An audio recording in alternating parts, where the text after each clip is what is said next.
Hey everybody, Andy McNamara with you on the Cleveland Browns Report, but a special Cleveland Browns Report. Yes, a mock draft Cleveland Browns Report. My 1.0, where the Browns don't have a first round pick, but they do have picks in round 2, 3, 4, 3 in round 5, 6, and 7. So on today on 1.0, as we get closer and closer to the draft, I'm going to go picks 2 through round 5 and all 3 in round 5 there. So we're going to go that gauntlet, and then next week we'll also add in round 6 and 7 to get ready for the NFL draft. Make sure you click subscribe on Chat Sports right there so you're not missing any of the Browns rumors, trades, mock drafts, and all that good stuff. And follow me on Twitter at AndyMC81, as well as on Twitch, twitch.tv/AndyMacLive. So let's get right to it. We fast forward to the draft, end of April. It's day 2, April 26th, and we hear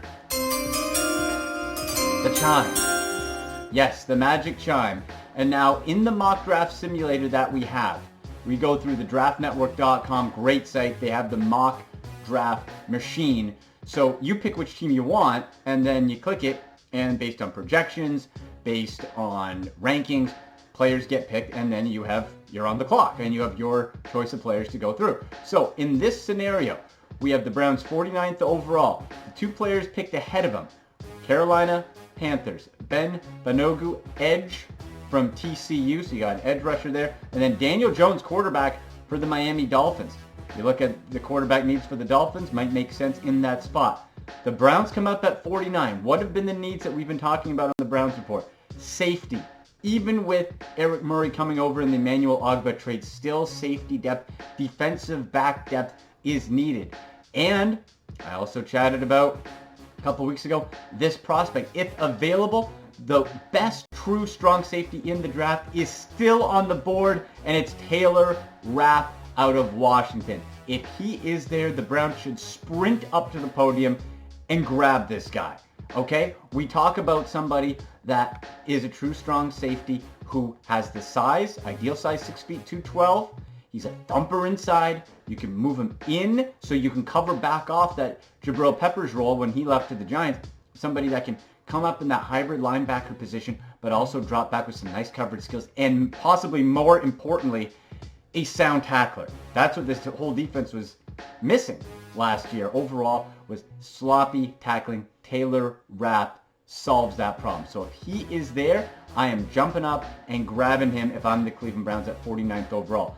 A couple picks after in the mock simulator, you have Lonnie Johnson going to the Titans, Justin Lane, who's another cornerback, going to the Pittsburgh Steelers. So a couple of CBs, bit of a run on defensive backs in round 2 here in the mock simulator. So now with the Browns, we go to round 3. What else do we need for the Cleveland Browns? We still need linebacker depth for sure. Running back, perhaps we got to keep in our mind with Duke Johnson demanding a trade. Do we need some depth, not knowing what Kareem Hunt's going to bring? Interior defensive line, of course. But also, yeah, you got Olivier Vernon opposite Myles Garrett, but he's a veteran. You got rid of Ogbah. I think you need an edge rusher, and at this position, we start to see a bit of a run on edge rushers. You have Christian Miller going before at the 79th overall pick to the Atlanta Falcons. And then at 80, Zach Allen to the Browns. This is a spot, a luxury Cleveland has now because you have the veterans in front. Veterans in their prime. Vernon and Garrett. You don't have to push in and rush a prospect. What you can do is have somebody with a lot of upside, with a high ceiling, ease them in. Put them in a rotational role. And I love the size of Zach Allen off the edge. 6'4.5", 280 pounds out of Boston College. He's a physical run defender. He can get after the quarterback. He can pin the edges. But also what you can do with Allen, and while he's not necessarily dominant in any one area, what you get is someone you can move along the line. That's what he did at Boston College. You can move him inside. You can move him outside. It goes in those multiple packages that we know Steve Wilkes likes to use in that front 7. So Allen, you can put him in as a rotational pass rusher. You can put him in on the inside. And his top trait, according to scouts, according to draftnetwork.com, according to a whole bunch of places, is his effort. We know this coaching staff, Freddie Kitchens. We know John Dorsey. What do they like? Guys with high motors, guys who do not quit. And effort is number 1 with Zach Allen. So you have size, you have hustle, and you have a varied skill set that can grow with a higher ceiling, just like we were talking about. So Zach Allen gets picked 3rd round, 80th overall by the Cleveland Browns. Going after him was Ben Powers, interior offensive lineman to the Minnesota Vikings, and another edge rusher to the Titans following that. So now we go to the 4th round to the Cleveland Browns. And at this point in the draft, here's what we got to realize. You're in the 2nd, 3rd, 4th wave of position groups. So even though you might have a position of need, still for the Browns, linebacker is looming out there. You need it. But you don't want to reach for it if you can get it later. Remember, Jannard Avery was taken in the 5th round by Dorsey, a terrific pickup there. You don't reach. Even if you might have a position of strength, if somebody is higher on your board who has fell, you go get that person, especially with veterans around. This is the case with the Cleveland Browns in the 4th round, 119th overall. In real life, I don't think this guy gets down here. I think he goes in the 2nd round, maybe high 3, but certainly not the 4th. But in this mock simulator, in this mock draft machine, he fell. Before the 119th pick, we had Damian Harris, running back, 117 to Atlanta. Tristan Hill, interior defensive lineman to the Green Bay Packers. And the Cleveland Browns get, from Notre Dame, Miles Boykin, wide receiver. If you guys watch the Cleveland Browns report here on Chat Sports or follow me on Twitter at AndyMC81, you know I love this guy. And even with Odell Beckham Jr., even with Jarvis Landry, Baker Mayfield, you cannot turn down, in my mind, a true big target on the outside. That's what the Browns are missing. Odell Beckham Jr. is 5'11". Jarvis Landry's not that tall. Antonio Callaway's smaller. Rashard Higgins is about 6'2", but not the biggest or most physical guy.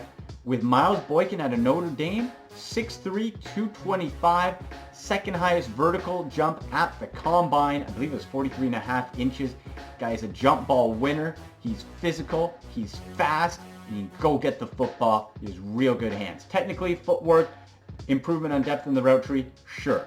That's what you're getting. But if you can grab a guy like that at 6'3", 225 in the 4th round, and you can pop him on the outside opposite OBJ, you got Beckham, Boykin, Landry, Callaway, Njoku, Chubb, and eventually Hunt out of the backfield.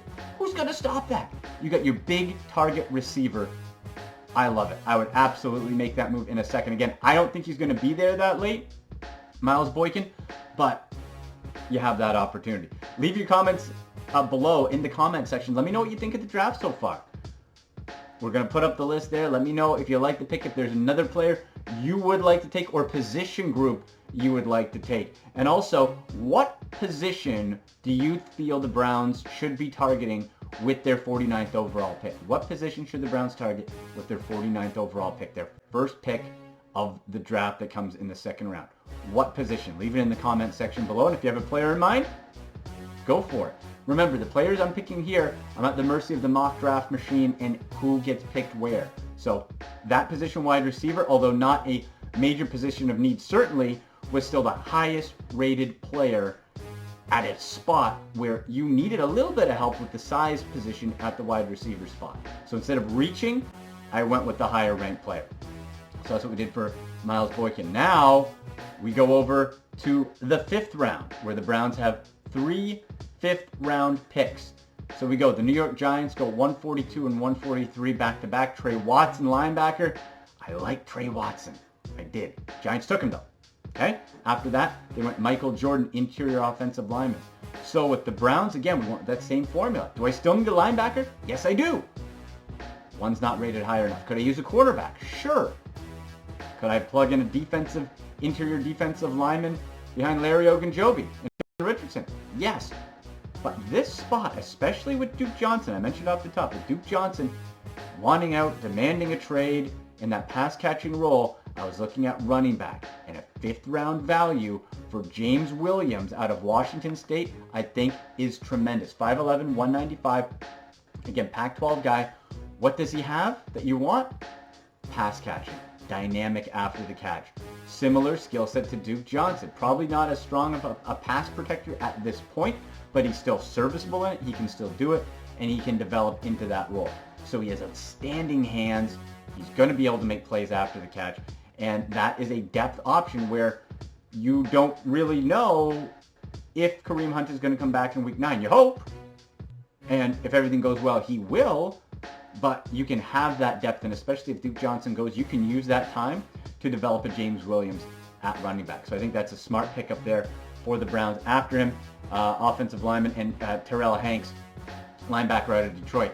If I were to make one change, I might take Terrell Hanks because the Lions took him, where I really like for lateral movement, but I still feel you can get similar linebackers a spot later where you might lose the running back if you waited. So Terrell Hanks might be an area and a guy that I would go after instead of a running back if I felt I could still get him a little bit later. In this scenario, though, I didn't feel I could, so I went with the running back. Terrell Hanks, linebacker after him. Keep an eye on him, though. His coverage, his lateral movement and tackling is spot on. So the Browns go to the second 5th round pick. This is where I get my linebacker, and Browns fans, I think he is going to have, if the Browns get him, as big of an impact, if not more so, than Jernard Avery. Another 5th round linebacker John Dorsey took last year. This is where he makes his money. Jermaine Pratt out of North Carolina State, 6'3", 245. Now, what's one of his highest features, strongest traits? Non-stop motor, relentless. But what I also like out of Jermaine Pratt is he's a converted safety. So you have a guy with coverage skills that is now playing in at linebacker, and it's a little bit of that blend, again, where you're looking to replace the skill set of a Jabril Peppers and have somebody who can cover the ball, has some ball hawking ability, but is a very good tackler. Again, technique-wise, we want tacklers. That was a weakness on this Browns defense. Steve Wilkes wants to address that. Get people who can tackle. And when you look at Jermaine Pratt, he can certainly do that. Powerful, strong, run game, pass protection. Guy does a little bit of everything well. And I think when you look at what he's going to be able to bring as maybe a rotational guy at first, not the most pure athletic as far as flexibility and getting around the edge if necessary, but you don't have to have him do that. So work him in, like Avery, in a rotation. And I think he's somebody that can really rise to the occasion. So I love Jermaine Pratt as a value pickup in the 5th round here at 155th overall. Going after him is Wyatt Ray to the Broncos, Kingsley Kiki, interior defensive lineman to the Tennessee Titans, Caden Smith after that to the Buffalo Bills. The final pick of the 5th round to the Cleveland Browns. And this is where, again, we start to look at what areas do we still need to fill in. I've covered linebacker. I've covered edge. Would I like an interior guy? Yes, but I think maybe with Sheldon Richardson and maybe in that 6th and 7th round or street free agents as a rotation, I can get him. So where I'm going with that last 5th round pick, offensive tackle. This is where I'm looking for value. Big Ten, Penn State, Ryan Bates, 6'4.5", 305. And he's a little bit of a chameleon. And this is where I think if you're the Browns, you like this trait because you do have Desmond Harrison kind of as a swingman who had tackle. You have Greg Robinson on a prove-it deal, Austin Corbett going in. But Ryan Bates has proven he can play both tackle positions and the interior line. So you run into maybe a little bit of trouble of jack of all trades, master of none. But with Bates, you have somebody with the length. Footwork needs to improve a bit, but he has flexibility, and you don't have to rush him in. This is somebody that can learn behind this experienced offensive line and really have a chance to grow with that elite size. You can teach and improve foot technique. I can't teach 6'4.5", 305 pounds. You can't teach that. That's natural. That's a given. So when you have him where maybe a little bit of technique-wise on strength on that first push, that first block, you can fix it if you feel everything else falls in line. So I think that's a pretty good pickup there in the 5th round. And that'll do it for our Browns mock draft 1.0 rounds 2 through 5 because the Browns don't have a 1st round pick. So again, the picks: Taylor Rapp, safety out of Washington, 49th overall at that first pick. 3rd round, Zach Allen off the edge. Nice compliment to Olivier Vernon in a rotation spot. Also can go inside and help out with penetration there as well if you need it. Miles Boykin, 4th round, tremendous value. Again, I don't think he's going to be there at 4, but in this simulation he was.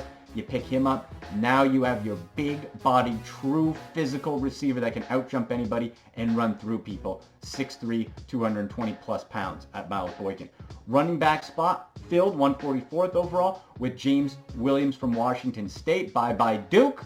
Hate to see you go, but we can replace you and the pass catching and action after the play and yards after the catch with James Williams. Then the linebacker spot gets filled at a value. Jermaine Pratt, that's probably my favorite pick of this draft outside of Taylor Rapp.